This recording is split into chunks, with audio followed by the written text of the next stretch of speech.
Olá, meu nome é Cris Souza, sou assessora de imprensa da CS Assessoria BR e eu também estou na TV Relacionamento.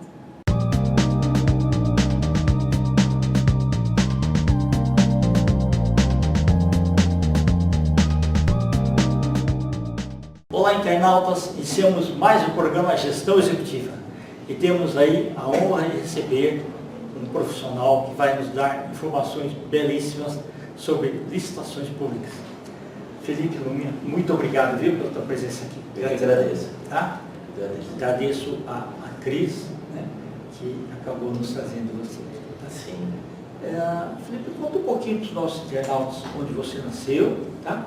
Um pouquinho da sua trajetória profissional e como você acabou entrando nesse mundo fantástico, né, que gera assim, um monte de propostas, ele ativa a criatividade e faz com que muitos interessados acabem abraçando a causa, né, e competindo aí para as licitações. Tá certo. Bom, primeiramente eu sou natural de Ribeirão Preto, interior de São Paulo, e eu sempre tive essa curiosidade, né, esse instinto de fazer eu gosto muito, sou muito pragmático nesse sentido, de gostar de fazer as coisas acontecerem, né? Então eu sempre procurar algo que está com uma certa dificuldade de acontecer, procurar maneiras, né? Procurar olhar com uma visão 360 graus para aquilo, determinado problema, vamos dizer assim, né? Uma dificuldade, e procurar uma solução para aquilo, né? Que hoje o pessoal costuma chamar bastante de empreendedorismo. Perfeito. Né? E eu, né, falando dessa área das licitações em si, Deixa eu perguntar o seguinte, sintetizando mais ou menos o que você falou, você é um profissional que olha um quebra-cabeças e tenta fazer todos os encaixes lá dentro. Exato. Né? Da onde surgiu isso daí? Por exemplo, em que momento da sua adolescência, né, juventude, você achou que você assim, teria predisposição para ler contratos, para ler cláusulas, para ler um monte de coisa e voltar para analisar de novo e trocar, fazer entendimento, essas coisas assim? Sim. Eu, quando ainda criança, né, falava para minha mãe que eu queria ser advogado. A profissão que eu gostaria de ser seria advogado. Isso eu lembro ainda bem na infância mesmo. E aí, depois na adolescência já, né, eu naquela época de começar a sair, ir para as festas com os amigos, eu me lembro, me recordo de estar ali naquelas festas, né, e eu olhava aquela quantidade grande de pessoas ali, falava, poxa, ao invés de eu estar aqui só gastando do meu dinheiro para estar nessa festa, por que não eu posso ser o organizador dessa festa? Eu posso estar me divertindo e também ganhando dinheiro, né? Então eu lembro de começar essa visão macro. Fora da caixa, né? Isso, Fora da caixa. essa visão macro, nessa época aí com 14, 15 anos, que eu ia para as matinês aqui em São Paulo. Sim. E aí depois, naturalmente, né, essa questão da leitura dos contratos, eu acho que tem muito daquilo que, quando você faz aquilo que você gosta, né, essa parte que é realmente um pouquinho chato, né, a maioria das pessoas considera chato, mas acontece naturalmente. No meu caso, acabou acontecendo naturalmente, eu acho que faz parte são os ossos do ofício, né. Você tinha plena convicção que você era mais área de humanas do que exatos e biológicos? Sim, sempre tive mais fui mais voltado para a área das humanas mesmo, o relacionamento, até fiz alguns semestres, não concluí, da Faculdade de Relações Públicas. Ok, tá. Então, mas sempre tive... Primeiro você pensou em trabalhar em Itamaraty, alguma coisa assim ou não? Não, eu sempre tive mesmo essa visão de pegar algo que está com dificuldade, né, ou então encontrar uma brecha em alguma oportunidade que as pessoas, como o senhor mesmo falou, né, pensar fora da caixa, né. Às vezes é uma pecinha do quebra-cabeça, como o senhor falou, só falta uma pecinha. mas a pessoa às vezes não consegue encaixar aquela peça para conseguir fazer a coisa dar certo. Então eu gosto muito, eu tenho muito essa visão, eu gosto muito de fazer essa área mesmo. Que legal. Eu conheci bem, assim, no meio público, no meio privado, então a gente chama Request for Proposal, né? São as propostas que você seleciona as empresas para participar, né? E tem aí os pré-requisitos e tudo mais, né? Eu já fui chamada para as áreas governamentais também, nos anos 90, para ajudar a fazer as licitações, né? Principalmente na área de relacionamento com clientes, tá? E terceirização do call center, essas coisas assim, né? Só que naquela ocasião eu coloquei assim, 70% técnica e 30% do preço, que eu achava que isso era fundamental. Depois eles mudaram lá e fizeram o leilão, né? Mas que aí eu achei assim, uma coisa que meio chata, porque quando é só isso, você perde em qualidade, você perde em alguma coisa, tá? Parece que economiza, mas no frigir dos ovos pode ou empatar ou até perder. Mas faz parte, é uma das situações, né? Tá. E você tem acompanhado bastante isso então também? Diariamente, diariamente.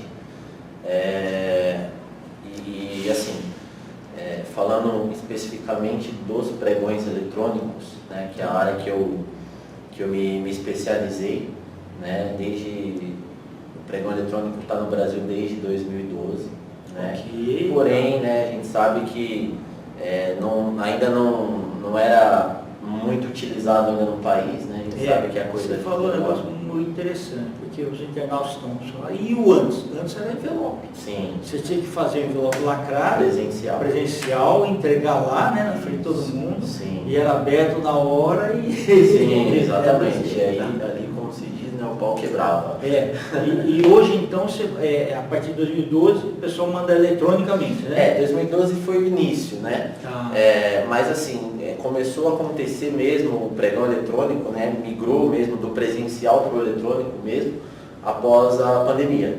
Né? A pandemia, os órgãos foram meio que forçados a partir pro eletrônico, até porque a máquina não pode parar, né? Eles não podem deixar de contratar os fornecedores, mas ao mesmo tempo eles também não podiam receber os fornecedores para participar desses pregões presenciais como antigamente acontecia. Então, os órgãos foram forçados, né? E hoje 90% do Brasil contrata na modalidade eletrônica já. Hoje, isso tanto federal, estadual ou municipal? E as autarquias também. As autarquias também hoje contratam sim no pregão eletrônico. Hoje você tem o Comprasnet, né, que é o maior portal do país, que é o portal oficial do governo federal. E auditável, tudo, né? Auditável, e ali é acesso público, né, para qualquer brasileiro, né, que tem interesse, ou pessoa estrangeira também, não importa, né, tá ali na internet, você faz o cadastro, você tem acesso a tudo, todas as informações em tempo real. Então assim, a transparência também é algo que levou o Brasil a introduzir esse processo eletrônico também no país, né? Entendi. Você tem uma transparência muito maior do que aquele presencial que dava margem para processos de corrupção, né? Com certeza isso acontecia muito. Interessante, legal. E você acabou se identificando aí. É isso daí que eu quero fazer. Porque tem que ler muito. E a sua leitura, você não dá para fazer aquela leitura dinâmica, né? Você vai lendo e você anota alguns pontos principais lá para análise. Sim, hoje assim, né, com a experiência, que hoje eu dou assessoria, né, em licitações públicas para empresas, né, de segmentos diversos,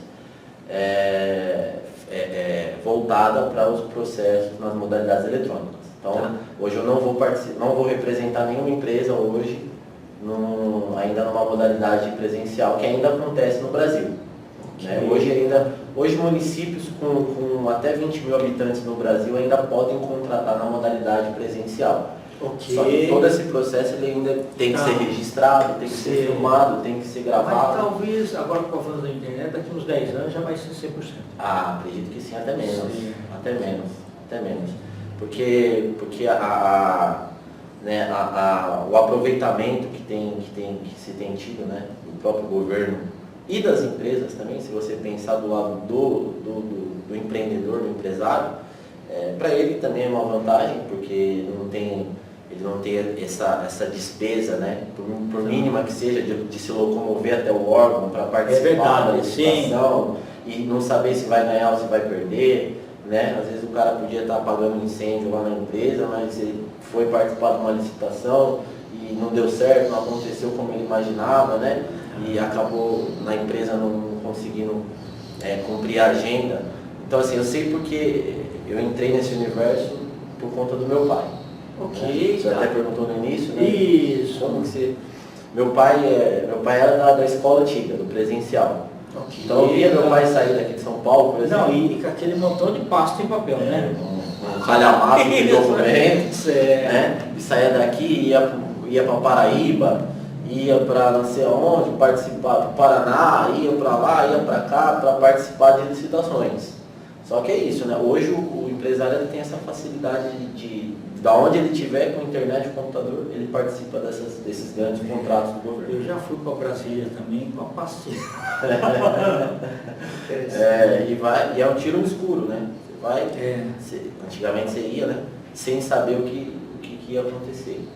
E hoje você tem essa facilidade, você não dispõe dessa locomoção, você pode estar ali na sua empresa mesmo participando. E tudo muito ágil, né? Sim, exatamente. Esse também é um ponto que... A segurança em si também. Né? Sim.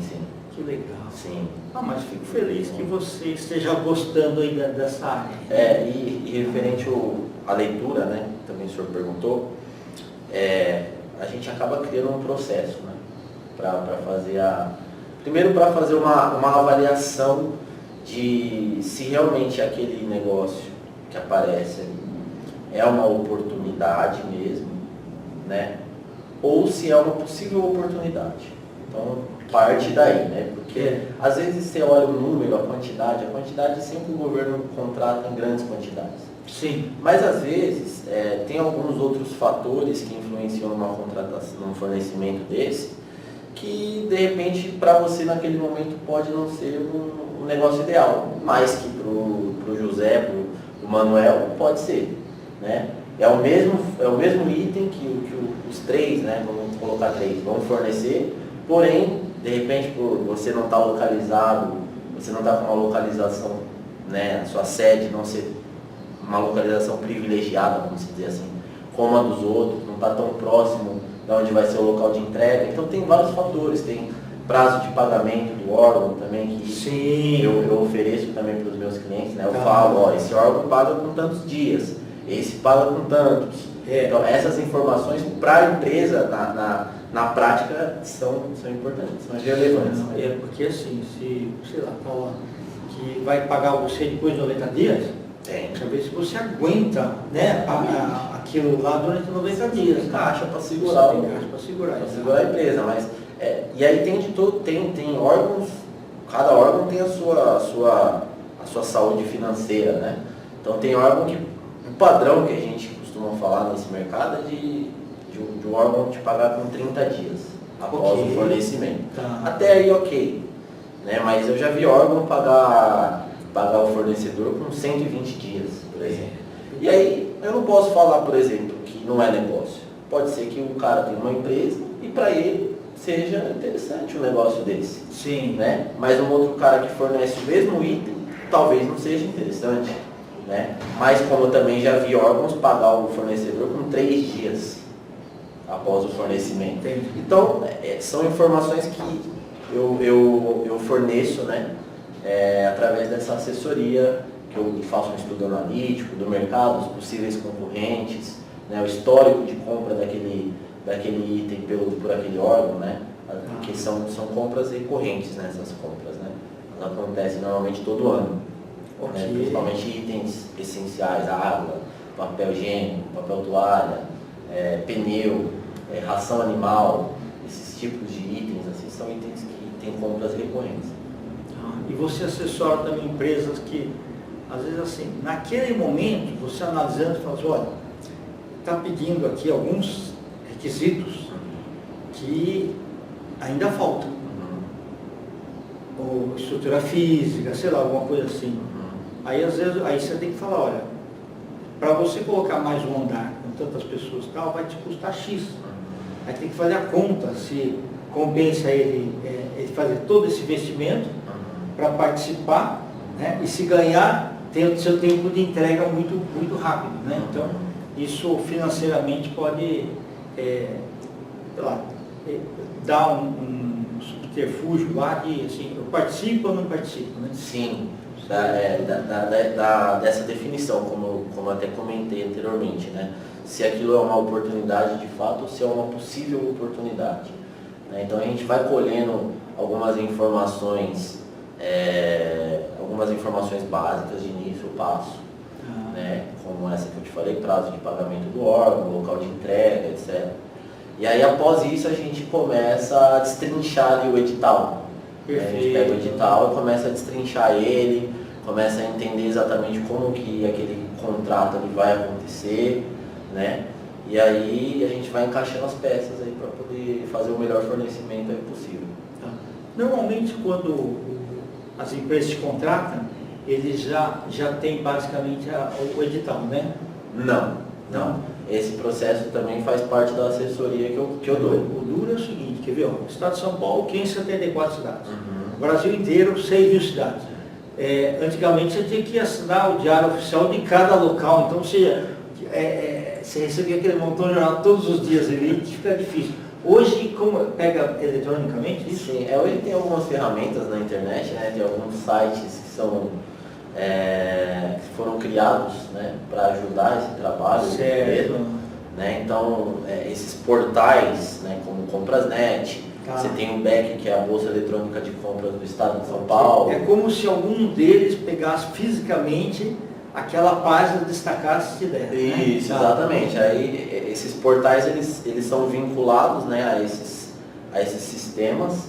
Eu costumo falar que é um otimizador, né, do trabalho. Sim, verdade. Então ele faz a captação, esse trabalho que antigamente, né, no início do Comprasnet, quando eu comecei a mexer com o Comprasnet, eu fazia esse trabalho manual mesmo. Entrava no Comprasnet, todo dia quando você entra no Comprasnet ali, a média de 350 a 500 novas licitações por dia. Então ali você tem que entrar e ir olhando, né, o que é do seu interesse ali, né, naquelas tantas novas licitações. Hoje não, hoje você tem um programa, né, tem esse otimizador e ele faz esse trabalho, ele traz para você aquilo que possivelmente pode ser interessante para você ou não. Muito bom, legal. Então, eu estou aqui colhendo um monte de informações valiosas suas, tá? Eu quero que você volte outras vezes, né? Queria que você mandasse uma mensagem para as empresas que gostariam de conhecer melhor o seu trabalho e os seus contatos também. Tá, eu quero falar hoje diretamente com... A gente sabe que o Brasil está trabalhando cada vez mais no incentivo do empreendedorismo, né? E a gente vê isso todos os anos, né? A taxa de abertura de MEIs, né, do microempreendedor individual, crescendo a cada ano mais no Brasil. E antigamente se tinha um conceito, né, de que as licitações elas só podiam participar empresas grandes, né? Isso era um conceito que ainda se tem. Eu vou visitar muitas empresas e normalmente, né, a pessoa me faz essa pergunta: pô, mas Felipe, eu vendo água, por que o governo vai comprar de mim e não vai comprar da Bonafonte, por exemplo? É uma pergunta inteligente, uma boa pergunta, né? Porque nesse universo de 500 novas licitações por dia, no país de 5.530 municípios, você tem negócio para todo mundo. Você tem negócio para a Bonafonte e você tem negócio para uma microempresa que tem uma loja ou nem tem uma loja, né, de bairro, né, e que está começando nesse nicho de fornecimento de água. Você tem negócio que para a Bonafonte não é interessante, mas tem negócio que para você é interessante. Então eu quero deixar esse recado hoje para... É um trabalho que eu venho fazendo, né? A gente vem batendo muito nessa tecla. Esse não é mais um mercado que é só para grandes empresas, como tinha esse conceito antigamente. Outros conceitos também, como que o governo não paga, né? Eu nunca vi, na verdade, até hoje, nesses tantos anos aí que eu estou já há mais de 10 anos nesse mercado, nunca vi o governo deixar de pagar um fornecedor. Quando deixa de pagar é por algum motivo específico do fornecedor. Ok, O fornecedor tá, está com algum tipo de perfeito. pendência. Tá. Então, assim, essas informações, eu queria deixar o recado para as pessoas realmente procurarem saber, de fato, na prática. E hoje está na tela do computador seu, está na tela do seu celular, você consegue acessar, ter acesso a essas informações de verdade, não da boca de alguém. Tá bom. Os contatos aí, redes sociais. Contato no Instagram é @FelipeLumia1. Felipe Lumia 1. E aí lá tem as minhas outras redes sociais também, tem o WhatsApp, tem o link lá direto pro WhatsApp. É só acessar e fazer o contato aí, se precisar de qualquer coisa. Felipe, muito obrigado, viu? Eu que agradeço. Internautas, meus agradecimentos então a esse talentoso profissional, Felipe Lumia. Nós finalizamos mais uma gestão executiva. Grande abraço e até a próxima.